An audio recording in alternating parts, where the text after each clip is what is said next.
आम्ही ज्यावेळेस महेशांना वारल्यानंतर राजकीय परिस्थिती बदलल्या गेल्या आणि त्या राजकीय परिस्थितीनुसार आपल्याला सगळ्यांनी मिळून आम्ही तो निर्णय घेतला।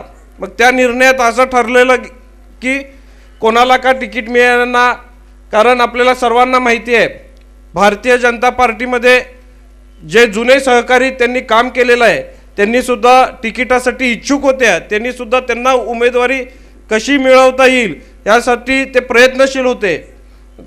याच्यात आपल्याला सगळ्यांना तिकीट मिळतील का याची शाश्वती नव्हती।